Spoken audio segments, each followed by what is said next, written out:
And with current technologies, we could feed up to 10 billion people on the planet, but there are still 690 million people that remain malnourished.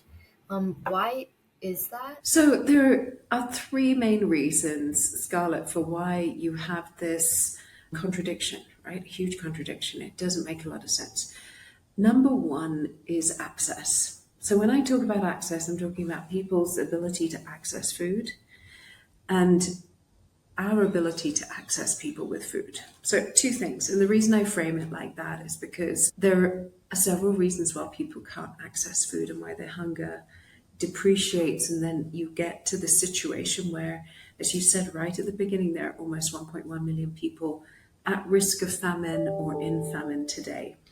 And that's incredible, for a world that as modern as ours, where we have the technology, we have all the infrastructure, it doesn't make any sense. And you see it in Hong Kong, I see it in London. I'm here in Ecuador at the moment, and I live outside the city of Quito.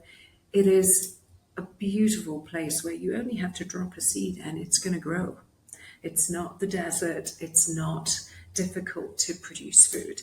The problem becomes availability, access, and the ability to be able to move food and get it to people, as we say within the UN system, from farm to fork. Now, one of the reasons why, as you've already mentioned, that doesn't happen is because of conflict. And you see, when it comes to conflict, it's actually over time a deliberate tactic used in war. Did you know that? That if you want to win a war, the first thing you do is cut off the supply lines to the place you want to take. If you go back into biblical times or even over history, if you besiege a city and cut off the supply chain into that city for food, you're going to more likely be able to take the city, right? So it's very much a tactic of war. It's the way that you approach war if you want to win or if you want to lose. So that's something to think about.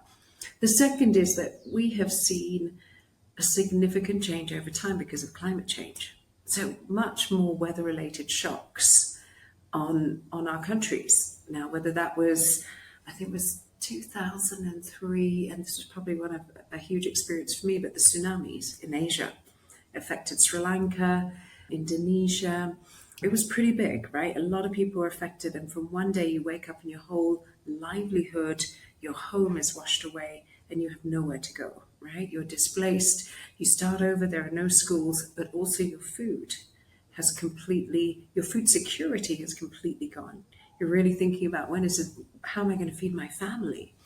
So weather-related shocks, and that includes also drought, right? Because in many of the countries that we work in, we're able to predict and know when drought is going to come, how bad it's going to get, and you adjust the way that you plant your seeds. Now, when those get worse and worse, and your crops are completely damaged or they just don't take hold, you can't feed your family. And again, it's another situation. So weather-related shocks. Now, the third one is economic shocks.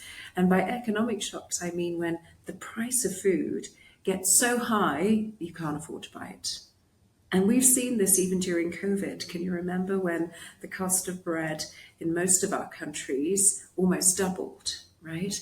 Now, we make ends meet. There are protection mechanisms, social protection mechanisms in our countries that can support families. But in some of the most fragile countries, they don't have that support. So when the price of food jumps for various reasons, more recently, the Ukraine war, right? Because of the situation with Russia and the ability to export agricultural products and fertilizer, the cost of food globally went up. It was a real shock to the system.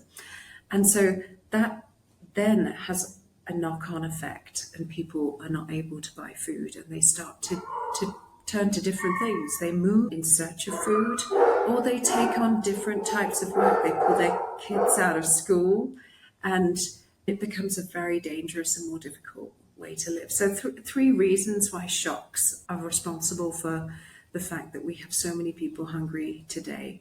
But I should add that underlying those, so when I talk about the shocks, those are things that exacerbate and make things worse. But underlying the shocks is something that we call structural causes or root causes of hunger. And if you look at the reasons why a country cannot feed its own people, it is mainly due to the governance around the institutions responsible for people's access to food. Now, what do I mean by that? I know that sounds a little bit technical, but I'm talking about the ministries and those sort of governance structures, political structures within a country that allow people to buy food, allow people to be part of a social protection mechanism, allow food to reach markets and come into the supermarket shelves. All of that requires a process in a country, and that's governed by different policies, laws, so on and so forth. So that's where the problem starts, is when those pieces don't work. Yeah, I think that's really interesting because I didn't really think about like all the different factors that went into it, like all the government policies and structures that manage food distribution and the prices as well that would affect people's ability to access food. So, kind of tying into that, we know that the UN has introduced humanitarian reform, which is a way to kind of improve the situation. And could you explain why this would be important to achieve food security? Sure. So, reform in any sense of the word, Scarlett, so not just humanitarian reform, but system reform is something that we should always be trying to do. So, when we say reform, we're talking about trying to change the way we do things to make it better, right? And humanitarian reform is actually today attached to a new set of policies on how to deliver humanitarian assistance that happened after the tsunami. So during the tsunami, everybody wanted to help. Like, it was the front page of the news. You'll remember we were all trying to send clothes, send food, put money into organizations that we feel could reach people and our loved ones. It was chaotic. There was no organization. So just to simplify, back in 2005, six, seven, we put in place a humanitarian reform system that put order into how you deliver humanitarian assistance. So, for example, we grouped it around themes. There's shelter. Everybody working on shelter had to coordinate so that you didn't have people going off doing different things, and you really tried to structure your response in a way that you could meet the needs of people, right? And not that in one part of the country or in one country you had so much and in another you had nothing. Other themes were water and sanitation, right? Because when you look, food security in particular is reliant on clean water, but being able to ensure that populations in need had access to water and to right levels of sanitation, because when they don't, disease becomes a whole other issue that we have to deal with. What are our other sectors? Food security. Logistics. WFP, I'm so proud to work for WFP since 2008. That's now almost half of my career, actually just over half, two-thirds of my career has been with WFP, the World Food Programme.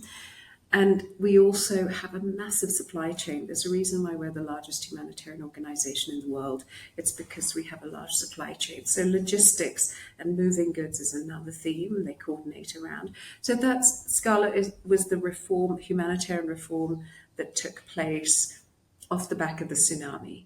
Now we're looking and we're starting to look at a more system-wide reform, and the UN's always trying to do better. And the main reason for that is to gain efficiencies, to be better coordinated, and to use the funds that we have in a more effective way to support people in need.